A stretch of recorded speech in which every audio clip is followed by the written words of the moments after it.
यहाँ पर आकर हमें बहुत खुशी हुई। हम सुबह 5 बजे निकले थे और अभी यहाँ पहुँचे, 11 घंटे लगे, लेकिन आपसे मिलने की हमें बहुत इच्छा थी, आशा थी कि पूरा भारत का टूर हमने यहाँ से शुरू किया है, इस पवित्र भूमि से शुरू किया। यहाँ से कल हम रीवा जाएंगे, परसों प्रयागराज, उसके बाद कानपुर, फिर टनकपुर जो उत्तराखंड में है, फिर मंडी जो हिमाचल में है, उसके बाद सीकर, भीलवाड़ा, नीमच और फिर उज्जैन। इतने सारे मीटिंग्स हम लोग करने जा रहे हैं और इसका कारण एक ही है कि संगठन को मजबूत बनाना है। हमारे बलदेव सिंह जी ने कहा कि महाराष्ट्र में मजबूती बनानी चाहिए। मैं आपको बता दूं कि महाराष्ट्र में एग्जैक्टली आज के दिन 1 महीना पहले हमने हमारे टूर्स शुरू किए। चंद्रपुर बहुत बड़ी मीटिंग हुई, सभा हुई, उसके बाद नासिक, पुणे, संगमनेर, श्रीगोंदा, उसके बाद नांदेड़, परभणी, ये सभी क्षेत्रों में सभाएं लेकर हमने पूरे महाराष्ट्र को जागरूक किया है। और सभाएं के बाद में उसका कल्मिनेशन या आखिरी में जो सभा हुई वो मुंबई में आज़ाद मैदान पर हुई। यहाँ से भी कुछ लोग मुझे मिले थे जबलपुर के आने वाले, और वहाँ पर आज़ाद मैदान खचाखच भरा था। और आपने बोला, हमारे भाई साहब ने बोला, कुलवंत सिंह जी हमारे सीनियर है, उन्होंने बोला कि उंगली टेढ़ी। मैं आपके जानकारी के लिए कह दूँ, उंगली ने अपने पूरा हाथ डाला है और सारी उंगलियां टेढ़ी थी। ये तो निकलना ही है, उसमें कोई डाउट नहीं। तो हमने ऐलान किया है, एग्जैक्टली जो साहब ने अभी कहा वही ऐलान किया है, जो पेशेवरों का काम करेगा वही देश की राज करेगा। हमारी भूमिका काफी स्पष्ट है, क्योंकि हम जानते हैं कि हमारी स्थिति बहुत दयनीय है। आप आज जबलपुर में मुझे ठीक ठाक लोग लग रहे हैं, लेकिन अन्य प्रदेशों में आप देखो या मध्य प्रदेश में भी अन्य जगह देखो तो बहुत ही हालत खराब है, लोगों बहुत खराब है। हमारे अजीजुर रहमान जी बोलेंगे आपको कि कितनी लोगों की हालत खराब है। लोगों को डेली फोन आते हैं, कई लोग ऐसे जो एक वक्त का खाना खाते हैं। इतनी बुरी परिस्थिति। बच्चे आजकल नौकरियां नहीं है, जो नौकरी मिलती है वो कॉन्ट्रैक्ट पे मिलती है, बहुत कम पैसा मिलता है, और इतने पैसों में माँ बाप की तरफ वो देखेगा, अपने बेटों की तरफ, बच्चों की तरफ देखेगा, तो माँ बाप इग्नोर होते हैं, उनकी तरफ देखने वाला कोई नहीं है। और उनको जो जिंदगी जीनी पड़ रही है, पैसा एक बात है, लेकिन उनको स्वाभिमान गिरवी रख के जिंदगी बहू ऊंच नीच भी बोले तो इनकी हिम्मत नहीं होती बोलने की कि बहू ये मेरा घर है। उनको कोई सहारा नहीं है। वो सभी लोग, हम लोग जो जी रहे हैं, वो एक किसी को बताएंगे नहीं, लेकिन जो हम उड़ रहे हैं मन से, अंतर्मन में, जो हम कुंठित अवस्था में है, तो उसमें बहुत ही लोगों की गंभीर परिस्थिति है। हमें यह लग रहा है कि हमने जिंदगी में अपने आप को ठपाया, बच्चों को पढ़ाया लिखाया, उधारी की, कहीं से हमने लोन लिए और इनको पढ़ा के जब बड़ा किया तो आज हमारी ये स्थिति है कि उसके सामने हमको हाथ फैलाना पड़ता है। मीटिंग में भी जाना है तो उसको 300-500 रुपये मांगने पड़ते हैं। एक बार वो देता है, दूसरी बार देता है, तीसरी बार उसकी बीवी उसको बुला देती है और पूछती है बुढ़े लोग घर में बैठने से क्या प्रॉब्लम हो, हरदम 500 रुपये मांग के जाता है। तो ये जो हमारे स्वाभिमान का सवाल है, ये सबसे बड़ा है। मैं आपको बता दूं कि हम लोगों ने जो स्वाभिमान की जिंदगी जीनी चाहिए, जो हमें संविधान ने अधिकार दिया है कि हमें एक इज्जत की जिंदगी, जिसको हम क्या बोलते हैं, डिग्निफाइड लाइफ, वो हमें मिलनी चाहिए और नहीं मिल रही है। और इसके लिए हमारा एक पूरा संघर्ष है। आज सर ने आपको बताया कि पूरा भारत देश हुआ है, ज्येष्ठ नागरिकों को कोई कीमत लोग नहीं देते हैं। आप किसी भी पॉलिटिशियन को देखो, वो बोलेगा हमें यंग इंडिया चाहिए, हमें जवान चाहिए, उनको 2 क्वार्टर पिलाने के बाद वो नाचने लगता है। बात सही है कि झूठ है? सही है। हमारे जवान 1 क्वार्टर पे बिक जाते हैं, लेकिन बूढ़ी हड्डी वो है जो पुरानी हड्डी है, जिसने जमाना देखा है, सस्ता नहीं मिलेगा। और इसलिए पहले हमारी परंपरा है कि किसी को अगर लात लगे तो हम पैर पड़ते हैं, गलती से भी लात लगे तो पैर पड़ते हैं। ये जो पॉलिटिशियन या बड़े बड़े लोग हैं, ये हमको लांग के जाते हैं, इग्नोर करते हैं, पूछते तक नहीं, तो हमारा वजूद, हमारी आइडेंटिटी कहां से आएगी भाई? आज मैं आपको बताता हूं हमारी आइडेंटिटी क्या है, कि मैं किसी का दादा हूं, किसी का नाना हूं। आज की तारीख में हमारी ये आइडेंटिटी है, ये हमारा वजूद है, ये हमारा अस्तित्व है। आज मेरे पास अगर 1000 रुपये पेंशन मिल रही है, तो मेरी नाती के बर्थडे पे मैं उसको फ्रॉक नहीं दे सकता 500 रुपये का, और वो भी मुझे दादा नाना नहीं कह सकती। ये जो तीसरी पीढ़ी का पहले पीढ़ी से जो रिलेशन है, ये इनकी नीतियों ने ये खराब कर दिया है, बेकार कर दिया है, और हमें हमारी आखिरी जिंदगी में हमारे वजूद, हमारा अस्तित्व तलाशना पड़ रहा है। और इसके लिए ये संघर्ष है। ये केवल पैसों का मामला नहीं है, ये संस्कृति का मामला है। जिस देश में मातृदेवो भव, पितृदेवो भव, गुरुदेवो भव की संस्कृति है, वहाँ पर आज देश के माँ बाप भूखे मर रहे, जिल्लत की जिंदगी जी रहे। ये सच है, पूरे भारत में सच है। हमने देखा तमिलनाडु से लेके उत्तराखंड तक यही सच्चाई है। आपका बेटा चाहे इंजीनियर हो, डॉक्टर हो, जिसको अब तक आपने दिया है, जो भी दिया होगा आपने दिया है, उसके सामने हाथ फैलाना ये बहुत बड़ी मजबूरी है, बहुत बड़ी मजबूरी है। हम चाहते हैं कि सरकार हमें इतना पैसा दे कि हम उस घर में अपना अस्तित्व बना के रखें, और अगर हमारे उस घर में हमारी गुजारा नहीं हो रहा है, हम उसको सहन नहीं कर सकते, तो हमारी बीवी के साथ हम कोई 3000 रुपये का टी शर्ट खरीदे, 4000 रुपये का टिफिन लगाए, और हम अपनी जिंदगी स्वाभिमान से जी। ये हमारा इरादा है। जहाँ वो रख सकता है, आपकी इज्जत होती है, वहाँ आप रहेंगे, लेकिन नहीं होती है तो आप स्वाभिमान की जिंदगी जीने के लायक हमको बनाना चाहिए।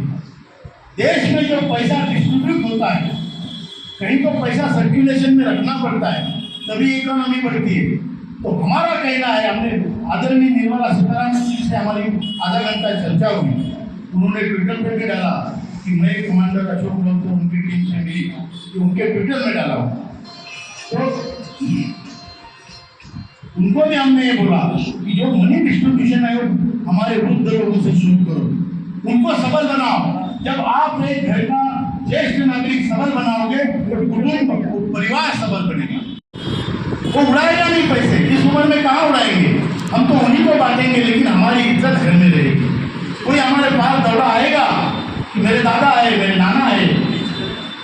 ये हम परिस्थिति चाहते हैं कि हमारे घर में हमारी इज्जत बनी रहे, हमारा सम्मान बना रहे। हम गली में जाए तो 4 लोग हमको भी राम राम करें। जब हम नौकरी में थे तब तो सब हमको राम राम कर रहे थे, सलाम कर रहे थे। जब नौकरी में थे तो घर में सबसे पहले खाना हमको मिलता था, गरम गरम जो भी भात रोटी का चावल पराठा, लेकिन उसके ऊपर घी भी मिलता था, घी नहीं तो तेल मिलता था, लेकिन सबसे पहला मान हमारा था। और आज हमें ढूंढ के लाना पड़ता है, मंदिर में बैठे कहाँ गए थे, खाने का समय समझ में नहीं आता क्या, बच्चे हो या बूढ़े हो, ये बातें समझ में नहीं आती है इन लोगों के जो आज देश चला रहे हैं। हम किसी पार्टी पक्ष के नहीं है। हमने प्रधानमंत्री जी को 2 बार हम मिले, आधा घंटा मिले, उनको भी हमने यही कहा कि सर ये आप उल्टा चला रहे हो, आप कृपा करके वृद्ध लोगों को सम्मान दीजिए, और उन्हीं के पैसे में दीजिए। मैंने तो उनको यहाँ तक कहा, छोटी मुँह बड़ी बात, लेकिन मैं उनके सामने बैठा था, मैंने हाथ जोड़ के, हेमा मालिनी जी भी हमारे साथ ही बैठी हुई, हमने उनको ये कहा, आदरणीय आप अगर ये काम करेंगे तो 1952 में डॉक्टर बाबा साहब अम्बेडकर ने जो कामगार कायदे में सुधार किए थे उससे बड़ा काम आज करके दिखाएंगे और इन लोगों को अपने बलबूते पे स्वाभिमान से आप खड़ा करेंगे। ज्येष्ठ भारत हमारा श्राप लोगे बुरा होगा, हमारा आशीर्वाद लेंगे तो आपका भला होगा। और हमारे श्राप लोकसभा में कुछ परसेंटेज तक लगे, मैं आपको बताता हूँ। रही बात महाराष्ट्र के इलेक्शन की, महाराष्ट्र में आप जैसे लोग हैं जो कर्मठ है, कट्टर है और बहुत अच्छी तरह से संगठन जुड़ा है।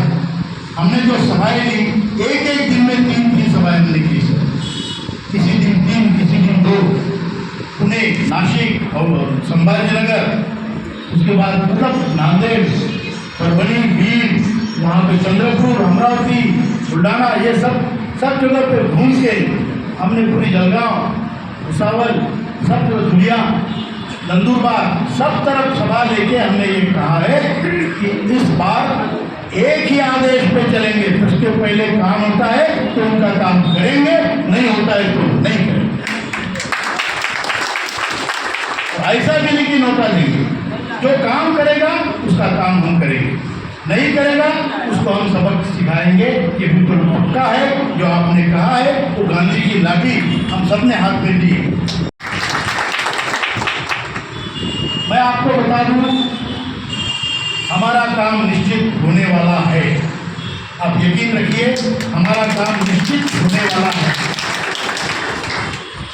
उसके ऊपर अभी 9 तारीख को आदरणीय वीरेंद्र सिंह सर जो हमारे महासचिव है वो श्रम मंत्री से मिले, मैं नहीं जा पाया, मैंने बोला आप जाओ, वो गए, मिले।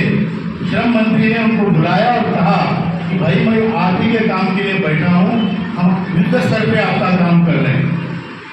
ये श्रम मंत्री के शब्द है। उसके पहले वित्त मंत्री से हम 2 बार मिले, इस बार जो लेटेस्ट मिले 30 अगस्त को, तो उन्होंने ये कहा कि मैं जानती हूँ आपका जनियन है, हम भी अपनी तरफ से जो करना है वो करेंगे। श्रम मंत्री ने भी कहा मैं जानता हूँ कि जिन लोगों ने कोई पैसा भरा नहीं उनको 3-3 हज़ार रुपये ज्येष्ठ नागरिक की पेंशन है। ज्येष्ठ नागरिक होने के नाते हरियाणा में 3 हज़ार रुपये आपने पैसे भरे हैं, आपको इस हिसाब से मिलना चाहिए। तो हमने उनको ये बोला कि अगर एक ज्येष्ठ नागरिक को 3 हज़ार रुपये मिलते हैं तो 2 ज्येष्ठ नागरिक को हरियाणा में 6 हज़ार रुपये मिलते हैं घर में, और हमने पैसे भरे हैं और हम भी ज्येष्ठ नागरिक हैं, तो हमें कितना मिलना चाहिए वो बताइए। निर्मला सीतारामन जी से जब हमारी बात हुई तो हमने उनको कहा मैडम ऐसा है, आप अच्छे काम कर रहे हैं, ठीक है, आप जो श्रमयोगी मानधन योजना में आप 3 हज़ार रुपये की पेंशन देते हो 100 रुपये भरने के बाद, मतलब मैं 100 भरता हूँ, 100% गवर्नमेंट का भी कॉन्ट्रीब्यूशन है, वो भी 100 भरती है, तो मेरे 100 गवर्नमेंट के 100 और मेरे 100 को 30 साल बाद वो 3 हज़ार देते हैं, तो हमारे 541 को कितने मिलने चाहिए उतना तो बताओ। 100 रुपये को 3 हज़ार तो 550 को कितने हैं। और दूसरी बात, आप उनको 100% अनुदान देते हो या उनको सहायता करते हो। हमारे स्कीम में 1.16 एडमिनिस्ट्रेटिव एक्सपेंडिचर के लिए है, वो भी हमारे लिए नहीं है, उनके सिस्टम चलाने के लिए है। और जो अभी यूपीएस आई है सरकारी कर्मचारियों की, उनको 18.5% गवर्नमेंट देती है, तो हम क्या सौदेले रखते हैं क्या? ये हमने उनको पूछा, उन्होंने अप्रिशिएट किया, और बात आपकी सही है, हम कोशिश करेंगे जितनी जल्दी हो सके आपका निर्णय हम लेंगे। लेकिन हमारा ये कहना है कि जब तक हमारे खाते में पैसा नहीं आएगा हम किसी पे भी विश्वास नहीं रखेंगे, किसी पे भी, क्योंकि ऐसे कई बार हमको बताया गया 10 साल से संघर्ष है, जबकि पैसा हमारा है, निर्णय लेने वाले वही है आज भी। तो हमारा पैसा होने के बाद अगर हमें नहीं मिल रहा है तो हमें संघर्ष करना पड़ेगा। मैं आपको एक रिक्वेस्ट करूंगा कि जितने तालुके हैं जबलपुर संभाग में, उतने तालुकों में कमेटी बनाई, हर तालुके में कमेटी बनाई।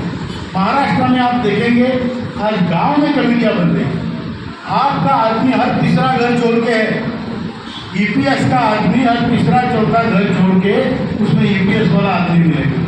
फैक्ट्री वाले, कारपोरेट वाले, कोऑपरेटिव सेक्टर वाले, सभी लोग, भू विकास वाले, वन विभाग वाले, आरटीसी वाले, इलेक्ट्रिक बोर्ड वाले, ये सभी लोग मिलके आप देखेंगे हर घर में किसी न किसी का रिश्तेदार निकलेगा या तीसरे घर में चौथे घर में आपका आदमी निकलेगा। आपको मैं बता दूं संख्या, पूरे भारत में इस क्षेत्र में काम करने वाले लोगों की संख्या 29.33 करोड़ है, ऑलमोस्ट 30 करोड़। इतनी बड़ी संख्या को अन्याय सहना पड़ रहा है क्योंकि वो बिखरे हुए हैं। अगर वो इकट्ठा होते हैं तो अन्याय करने वाले की हिम्मत नहीं होगी कि उसकी तरफ हाथ उठाकर देखें। पर ये जिम्मेदारी हमारी, ये जिम्मेदारी आपकी है। हमको कोई पगार दे रहा है क्या, पैसे दे रहा है क्या काम करने के लिए? नहीं। हम किसी की नौकरी कर रहे हैं क्या? नहीं। हमने एक संकल्प का धागा बांधा है, हमने अपने ऊपर काम लिया है और उस काम के लिए हम जान जाएगी तो ये काम करेंगे। आपको एक करना है, आपको साथ देना है, संगठन बढ़ाना है। ये कोई स्वार्थी संगठन नहीं है। अभी भाई साहब ने बताया कि किसी से पैसा भी नहीं लेते। आप पैसा देने की जरूरत नहीं, साथ दो उनको, साथ दो, मजबूत करो उनको। उनके एक आवाज़ पे पूरा जबलपुर संभाग क्या पूरा मध्य प्रदेश एक होना चाहिए। इतनी ताकत आप उनको दो और अपनी ताकत बढ़ाओ। आप अभी यहाँ जितने लोग हैं, आप वापस जाने के बाद हर कोई 10 लोग जोड़ो। आप कहीं ना कहीं आपके डिपार्टमेंट का कहीं दूसरी तरफ भी होगा तो फोन करो। ये आप, मैं बताता हूँ, हमारी संस्कृति में शक्ति की पूजा होती है। शक्ति को हम पूजते हैं। देवी का मंदिर ऊंचा होता है, शंकर भगवान का नीचे होता है। बराबर है कि झूठ है? बराबर है, बराबर है। तो हम शक्ति की पूजा करने वाले लोग हैं। और संस्कृत में एक सुभाषित है, अश्वम नैव गजम नैव व्याघ्रम नैव च नैव अजापुत्रो बलि दद्यात् देवो दुर्बल घात। कोई घोड़े का बलि नहीं देता, कोई हाथी का बलि नहीं देता, बाघ या शेर का बलि नहीं देता। बलि जाती है बकरे की, क्योंकि वो दुर्बल है और देव भगवान भी उसका दुश्मन है। जो दुर्बल है उसका दुश्मन हर कोई। दुर्बल मत बनो। आपके पास पैसा नहीं है, मैं जानता हूँ, आरोग्य नहीं है, उम्र नहीं है, लेकिन आपके पास संगठन बनाने की शक्ति। आप संगठन मजबूत करो, कोई आपकी तरफ हाथ उठा के भी नहीं देखेगा। और आपको आपकी इज्जत छीननी पड़ती है। जब कोई इज्जत नहीं करता तो हम अपनी इज्जत खुद करवाएंगे। इतने बलशाली हम बनेंगे, ये मेरी आपसे प्रार्थना है। रही बात हमारे काम की, तो मैं आपको गारंटी देने के लिए आया हूँ कि हमारा काम होगा, निश्चित होगा, जल्दी। आप अपने आप की कमर कस के बैठिए, काम होगा तो हम विजय उत्सव मनाएंगे, और नहीं होगा तो जो हमें झांसे दे रहा है उसको जमीन में गाड़ेंगे।